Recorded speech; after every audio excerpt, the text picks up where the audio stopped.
अभी पितरों के दिन चल रहे हैं, तो मैं इससे रिलेटेड आपको एक पॉइंट शेयर करना चाहती हूँ कि जैसे अगर आपके काम नहीं बन रहे हैं, बहुत टाइम हो गया और आपके ज़्यादातर काम नहीं बनते हैं, या आप बहुत कोई मिजरेबल बहुत बुरी सिचुएशन फेस कर रहे हो और आप बहुत सारे उपाय कर चुके हो ऑलरेडी और वो चीज़ें वर्क नहीं कर रही हैं बिल्कुल भी, मतलब आप हर तरह से कोशिश कर चुके हो, आपके काम नहीं बनते हैं। एक चीज़ पे भी ध्यान दे जाओ कि जो एंसेस्टर्स होते हैं, हमारे पूर्वज होते हैं, कहीं ना कहीं उनकी तरफ अनादर ना हुआ हो किसी तरह से।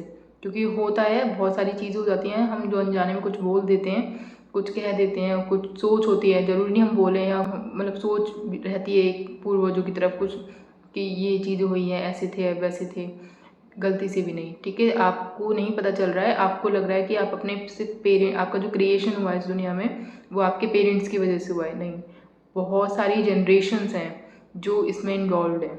ठीक है, बहुत सारी, आपके सिर्फ पेरेंट्स नहीं, आपको लग रहा है पेरेंट्स हैं, पेरेंट्स के पेरेंट्स होंगे, पेरेंट्स के पेरेंट्स होंगे, बस यहीं तक है जो भी है, मतलब उनका ये आप याद रखते हो। नहीं, बहुत सारी जनरेशन्स हैं जिनके थ्रू आप एनर्जी ट्रांसफ़र हुई है और आपका क्रिएशन हुआ है।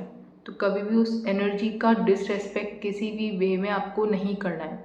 अगर वो चीज़ की सोच गई होगी, अगर वो चीज़ की सोच आपकी गई है, तो वो किसी ना किसी तरह से आपकी जो लाइफ है उसमें कुछ ना कुछ रिप्ले होगा उसकी तरफ से। ठीक है, आपको नहीं पता चल रहा होगा कि डिसरिस्पेक्ट आप किस वे में कर रहे हो, लेकिन उसका इफेक्ट आपकी लाइफ में दिखेगा। तो आपको ध्यान रखना है कि उस एनर्जी का डिसरिस्पेक्ट आपको नहीं करना है। तो आप जो होप प्रेयर है, आप अपने एंसेस्टर्स के लिए ज़रूर करिए। ठीक है, चाहे आपके काम बन रहे हो नहीं बन रहे हो, दोनों केस में करो। ये मत देखो कि आपके सिर्फ आप काम बनाना चाह रहे हो अपना, इसलिए आप एंसेस्टर्स के लिए कर रहे हो, बिल्कुल भी नहीं। एक मन में जो भाव होता है कि इस जैसे भी पता चला कि आपका क्रिएशन उन सब से हुआ है।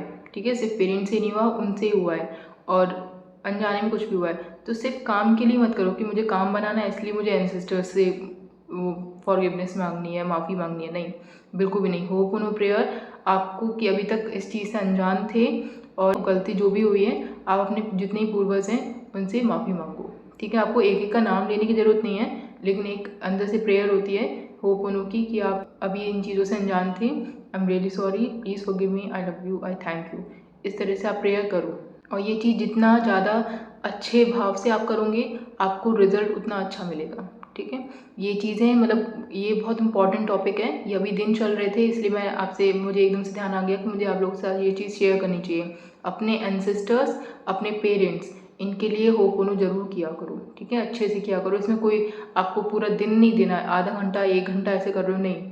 आपको अपने अच्छे भाव से सिर्फ 3-4 बार भी आप ये चीज़ बोलोगे, वो चीज़ें वर्क करती है। इसमें भाव इम्पोर्टेंट रखता है। ठीक है, कि वो जो जैसी आप सोचोगे ना अच्छी एनर्जी से, तो वो जो अच्छी सोच होगी वो उन तक जाएगी। ठीक है, वो एनर्जी तुरंत सुनती है, उसमें टाइम वाली चीज़ ही नहीं है। एनर्जी टाइमलेस होती है, डिस्टेंस का कोई मतलब नहीं होता, टाइम का कोई मतलब नहीं है एनर्जी के लिए। वो अगर आप जितना ज़्यादा एक्टिव होंगे, जितना ज़्यादा आप पूरी श्रद्धा से वो चीज़ करोगे, तो वो चीज़ तुरंत ट्रांसफ़र होती है एनर्जी। ठीक है, तो इस चीज़ का ध्यान रखो कि आप जितना अच्छे से सच्चे मन से आप सॉरी मांगोगे, माफ़ी मांगोगे, वो चीज़ उतनी जल्दी वो एनर्जी होगी वहाँ तक ट्रांसफ़र होगी, उतना जल्दी आपको रिजल्ट भी दिखेगा। वो आप अपने लिए करो कि मैं इस चीज़ से अनजान था, मुझे ये चीज़ बिल्कुल भी नहीं पता थी, अनजाने में बहुत सारी चीज़ें निकली है, क्योंकि मोस्टली फैमिलीज़ में होती हैं। आप भी बहुत अच्छे से समझते हो, मोस्टली जो फैमिलीज़ होती हैं वो पूर्वजों को लेके बोल देती हैं कुछ ना कुछ, तो ना कुछ हुआ भी होता है। ये भी नहीं कह रही कि कुछ ना कुछ हुआ भी होता है, तो उस चीज़ से मतलब मत रखो आप। आपका काम जो है वो है फॉरगिवनेस लेना, आपका प्रेयर करनी है अपने पूर्वजों से कि आपको वो फॉरगिव करें, जो भी गलती हुई है, जो भी सोच रही है आपकी उसके लिए। और ये इंपॉर्टेंट है, देखिए बहुत इंपॉर्टेंट है, एंसेस्टर्स और पेरेंट्स के लिए आप करते रहो प्रेयर। जब भी आपको ओपन करे 1-2 बार आप एटलीस्ट अपने जो एंसेस्टर्स हैं उनके लिए करो। ठीक है, एक एनर्जी ट्रांसफर होती है जो सबको हील कर रही है, मतलब जो पिछली जनरेशन है उसको भी। हो सकता है कोई चीज़ चली आ रही हो, जनरेशन टू जनरेशन होती हैं, वो आपने भी नोट किया होगा, बहुत सारे आप हो सकता है आपने सुना भी हो। कुछ एक दो सिचुएशन होती हैं जो कि हर जनरेशन में होती हैं, तो वो एक्चुअली में वही एनर्जी की डिसरेस्पेक्ट होती है। और वो जब तक कि उस कोई जनरेशन का कोई इंसान रिस्पॉन्सिबिलिटी लेकर उसको हील नहीं करेगा, तब तक वो जनरेशन टू जनरेशन पास होती रहेगी। ठीक है, तो एटलीस्ट आप अवेयर हो आप सिर्फ आपको लग रहा है कि आप अपनी हीलिंग कर रहे हो, नहीं, आप पूरी जो जनरेशन जो पिछली थी उसको भी हील कर रहे हो होपनोनो प्रेयर से, और जो आगे आने वाली है उसको भी हील कर रहे हो। मतलब वो सिचुएशन को फेस ही नहीं करेगी बिल्कुल भी। तो ये बहुत अच्छी प्रेयर है। आपको एटलीस्ट आप अवेयर हो, आप लकी हो उन लोगों में, आपसे जो पहले लोग थे उनको ये चीज़ नहीं पता होगी शायद, बट आप उस चीज़ को करो कि मैं इस चीज़ की 100% रिस्पॉन्सिबिलिटी लेकर इस चीज़ को अभी इस वक्त हील कर रही हूँ, डिवाइन से प्रे कर रही हूँ, माफ़ी मांग रही हूँ कि अनजाने में मुझसे जो भी चीज़ हुई है मैं पूरी रिस्पॉन्सिबिलिटी लेकर आपसे प्रे करती हूँ कि प्लीज़ मुझे फॉरगिव करिए। I am really sorry, please forgive me, I love you, I thank you so much. ये मतलब बहुत बेसिक सा पॉइंट नहीं है, बहुत इंपॉर्टेंट पॉइंट है जो आप करने वाले हो। वो ना सिर्फ आपकी पुरानी जनरेशन, आगे की जनरेशन दोनों में बहुत अच्छे से हील करने वाला है।